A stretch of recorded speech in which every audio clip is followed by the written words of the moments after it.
घर म्हणजे नक्की काय असतं? घर म्हणजे पाय पसरून हवं तसं बसू शकता. घर म्हणजे हवं तेव्हा टाळी देऊन हसू शकता. घर म्हणजे गंमत जम्मत रुसवे फुगवे मस्करी थट्टा. घर म्हणजे माझघरातील देव्हारा आणि तुळशी कट्टा. घर म्हणजे आई जिथे तिच्या लेकरांची वाट पाही. घर म्हणजे प्रेम जिव्हाळा दुसरं तिसरं काही नसतं. घर म्हणजे नक्की काय असतं? ते माझे घर, ते माझे घर, जगा वेगळे असेल सुंदर, जगा वेगळे असेल सुंदर. गदिमांच्या आवडींनी DSK घर म्हणजे नक्की काय असतं हे आपल्या कार्यक्रमात मी पंकज विष्णू तुम्हा सगळ्यांचं मनापासून स्वागत करतो. मंडळी, आपला हा कार्यक्रम तुम्हाला खूप खूप आवडतो आहे हे तुमच्या पत्राद्वारे आणि ईमेलद्वारे आम्हाला कळतं आहेच. आपला कार्यक्रम नियमित पाहणाऱ्या ऐकणाऱ्या अरुणा भंडारी यांनी एक छानसं पत्र पाठवलं आहे आपल्याला आणि त्यात एक मस्त कविता लिहिली आहे. ज्या घरकुलात दडलेले असते आयुष्याचं रहस्य ते म्हणजे घर. सप्तपदी चालून विसावा देतो ते म्हणजे घर. आयुष्याच्या सहजीवनाची सुरुवात करतो ते म्हणजे घर. सप्तसुरांना जिथे वाव मिळतो ते म्हणजे घर. वा अरुणाताई, खूप खूप धन्यवाद. मंडळी, आपण आत्ता आहोत पुण्याच्या DSK विश्व टाउनशिपमध्ये आणि ह्या टाउनशिपचे शिल्पकार श्री DS कुलकर्णी यांना भेटणार आहोत. चला.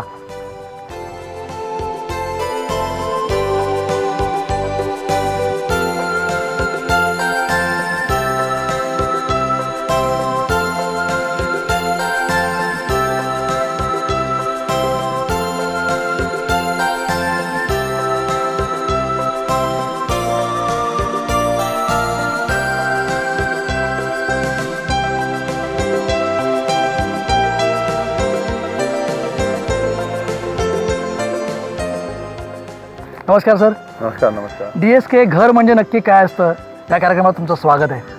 Sir, welcome. तुम्ही DSKच्याच घरात आला. चारी बाजूने सुंदर सूर्यास्त होत होत तिकडे खडकवासल्याचं पाणी डोकवते. इथे सिंहगडची अँटेन दिसते. मागे तुमचा NDA आहे आणि छानपैकी तुमच्या सगळ्यांची घरं आहेत. 6000 उंबऱ्यांचं मॉडर्न गाव इथे आपण वसवावं, इथे बांधावं हे सगळं, असं तुम्हाला कसं कधी वाटलं? ही कल्पना कशी सुचली? बघा, मी माझं आयुष्य 1970 साली वयाच्या 20व्या वर्षी सुरू केलं. त्यावेळेला मला आठवतं की माझं पहिलं घर जे होतं भाड्याचं, मी कोथरूडला होतं. 1000 रुपये भाडं होतं तिथे. बरं. आणि मला धंद्याला, टेलिफोन पुसऱ्या धंद्याला भांडवल कमी पडत होतं. आता मिळवायचं कुठनं? तर लक्षात आलं की इथं धायरी वडगाव म्हणजे जिथनं हा रस्ता वळतो तिथे इथं पूर्ण काही नव्हतं. हे सगळं ओसाड होतं. तुम्ही जी उभी जागा इथं गवताचं पान पण उगवत नव्हतं. आणि आम्ही त्या मेन रोडला, सिंहगड रोडला एका शेतात राहायचो. तिथे मी 2 खोल्या मला भाड्याने मिळाल्या. तर त्याचं डिपॉझिट 500 होतं. त्यामुळे कोथरूडचं 1000चं 500 होणार म्हणून मी धायरीकडे वळालो. जेव्हा वळालो त्यावेळेला माझ्याकडे हा जो 500 रुपये डिपॉझिटच्या 2 खोल्या होत्या, तेव्हा तो मालक म्हणला की बाबा आधी 500 द्यायचे, मग मी हे घर पूर्ण केलं. घर अर्धवट होतं. म्हणजे दारं नव्हती, खिडक्या नव्हत्या, लाईट नव्हते, संडासची भांडी बसवली नव्हती. संडास बाहेर 3 घरात म्हणून काम होता. 3 ब्लॉक होते. तर मी म्हणलं, मी फोन पुसणारा मुलगा, वय वर्ष 20. मी म्हणलं, तुम्ही 500 माझ्याकडे द्यायला नाही आहेत, मी आणू कुठनं 500?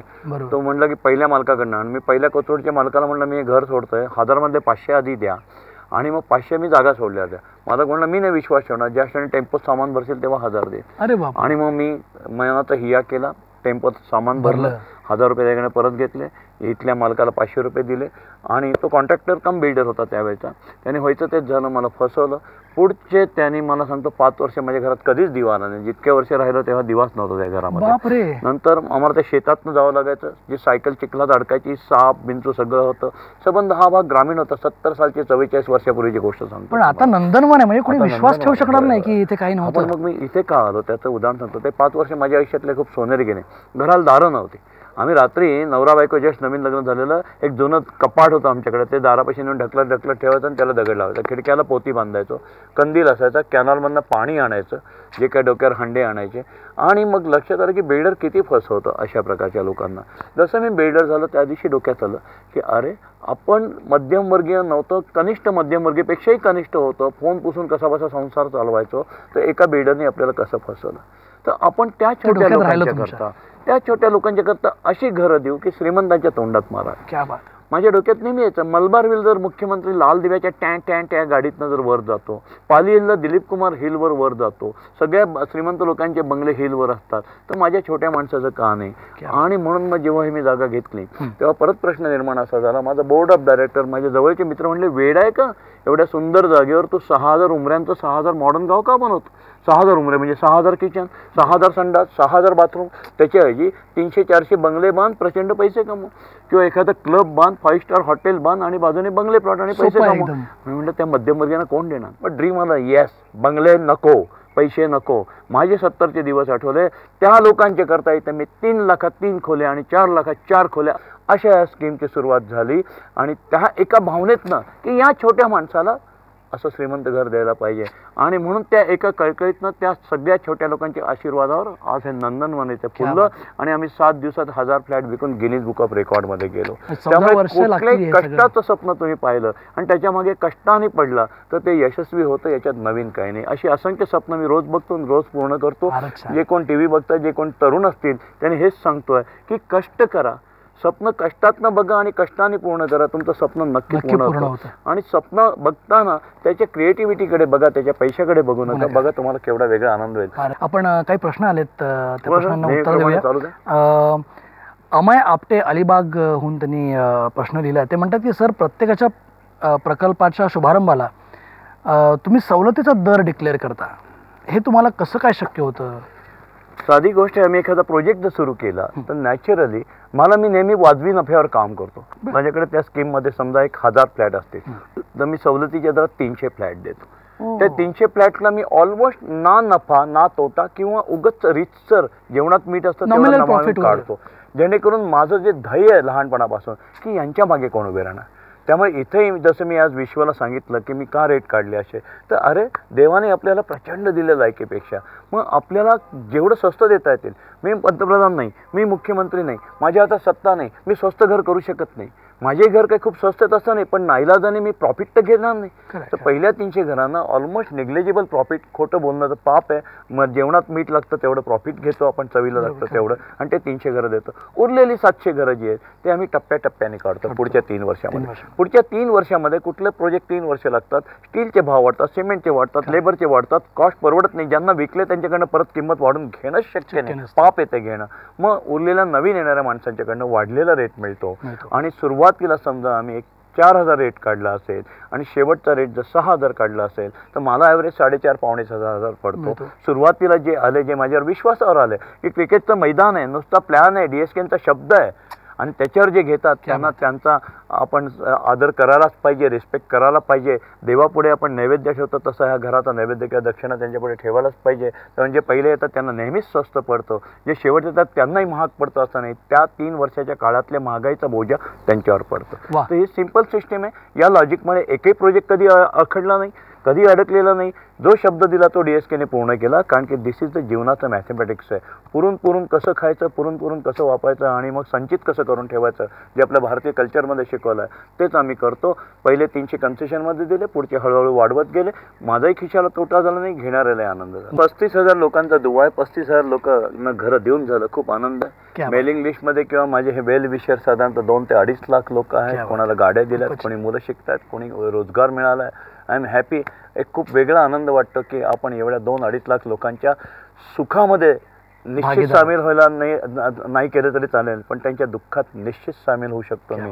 त्यांच्या अडीअडचणीला त्यांना माझी आठवण व्हावी, त्यांच्यावर अडीअडचणच येऊ नये अशा प्रकारचे प्रसंग यावे, असा एक फॅमिलीतला त्यांच्या मेंबर झाल्याचा मला आनंद आहे. मला वाटतं आपल्या प्रेक्षकांना खूप आनंद होतो या गोष्टीचा की मध्यमवर्गीय माणसाच्या मागे उभा राहणारा कोणीतरी बिल्डर आजही अस्तित्वात आहे आणि तो अतिशय यशस्वीपणे ते काम करतोय. मंडळी, वेळ झाली आहे छोट्याशा ब्रेकची. आपण ब्रेकसाठी जाऊया आणि ब्रेकच्या पलीकडे भेटूया आजच्या खास पाहुण्यांना. भेटूया छोट्याशा DSK विश्रांतीनंतर.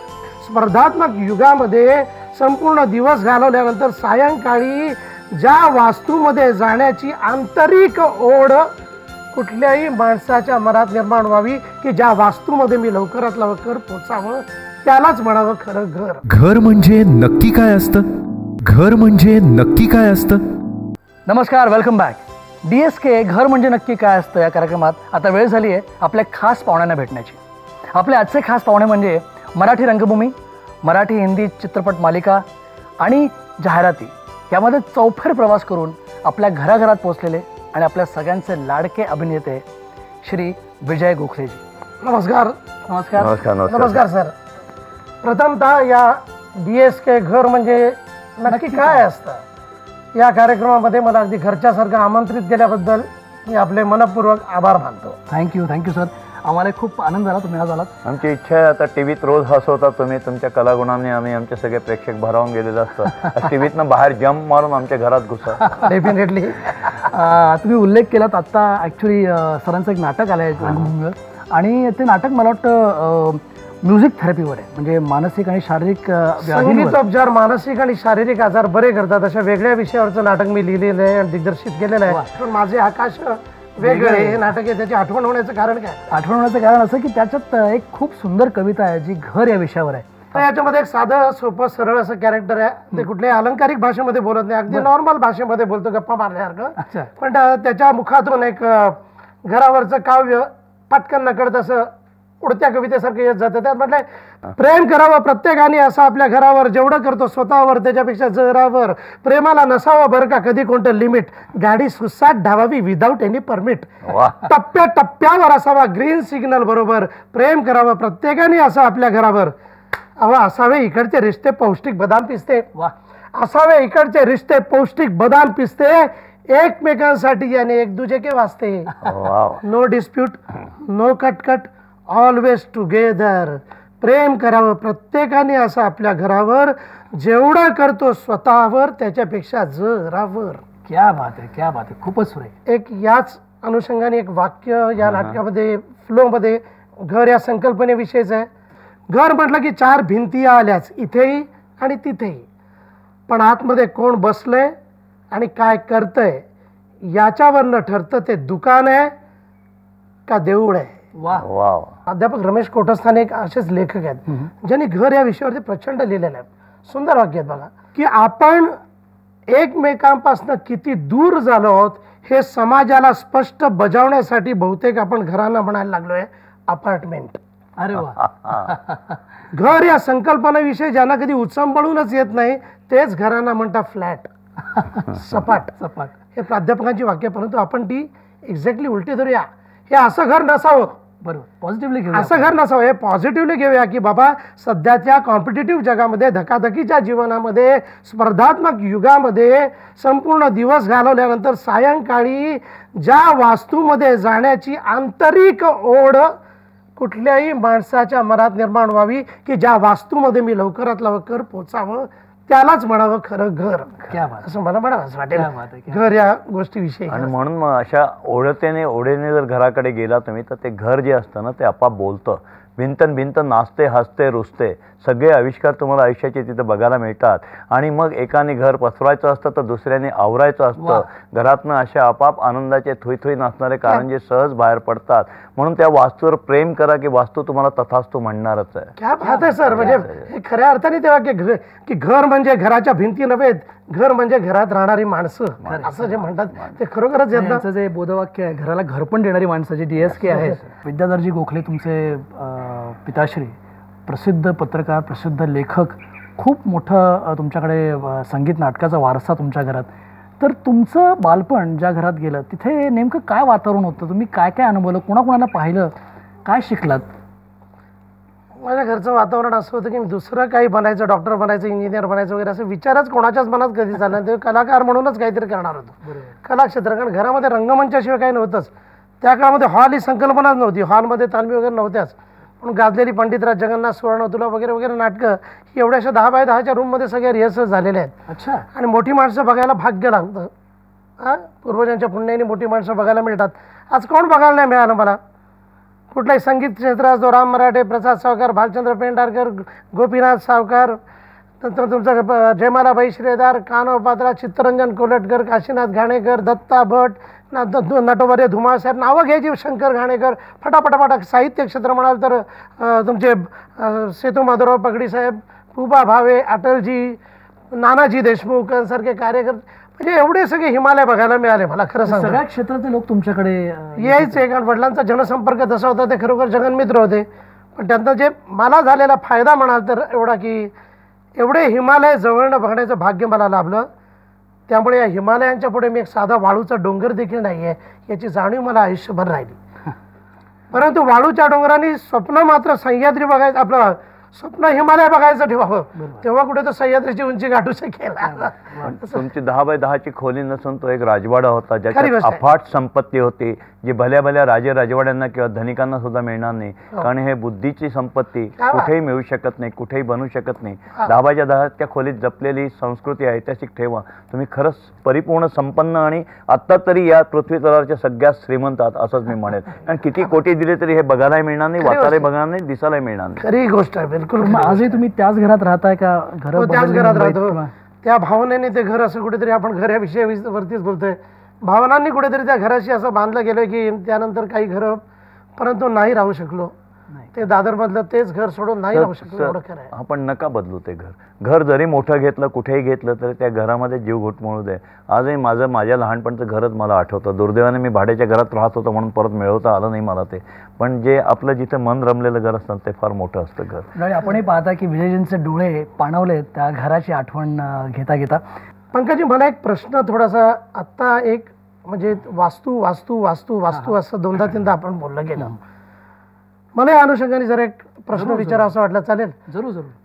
आपण वास्तुशास्त्र म्हणतो म्हणजे कुठल्याही शास्त्राचा अवमान करण्याचा हेतू अजिबात नाही, with due respect to particular शास्त्र. परंतु वास्तुशास्त्रानुसार, समजा एक शंका म्हणून विचार, वास्तुशास्त्रानुसार आपण वस्तूंच्या दिशा ठरवल्यात. वस्तूंच्या दिशा तुम्ही ठरवाल, पण मनाच्या दिशा जर भिन्न असतील त्या एकत्रित आणणार कशा? किंवा मनाच्या दिशा या जर का अशा समांतर रेषेसारख्या जाणाऱ्या असतील त्या मिळणार कशा? बरोबर. त्यामुळे काय वास्तुशास्त्र या अशा भिन्न दिशांना भिन्न हा प्रश्न आपण उत्तम वेळी आलाय, तर आपण थोडासा एक छोटीशी विश्रांती घेऊ. आपण आपले सरबत जे प्याले जे आहेत ते संपवू आणि प्रेक्षकही त्यांच्या हातातलं सरबत संपवतील. आणि पुण्यातला कार्यक्रम असल्यामुळे पेला अर्धा भरला का सरला या वादात जाऊन एक छोटीशी DSK विश्रांती. परत येऊया. जमीन घेतो आणि त्याचं जेव्हा भूमिपूजन करतो त्याला तो त्या मुलीचा साखरपुडा झाला असं समजतो आणि मग त्याचं ताबा देतो वाजत गाजत, एखादा लग्न समारंभासारखा असतो.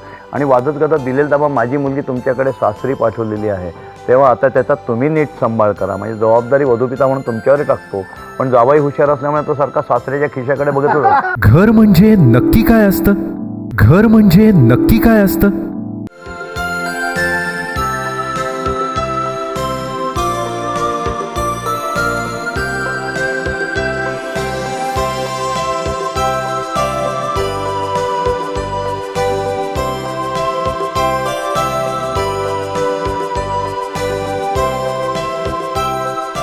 नमस्कार. DSK घर म्हणजे नक्की काय असतं या कार्यक्रमात तुमचं पुन्हा स्वागत आहे.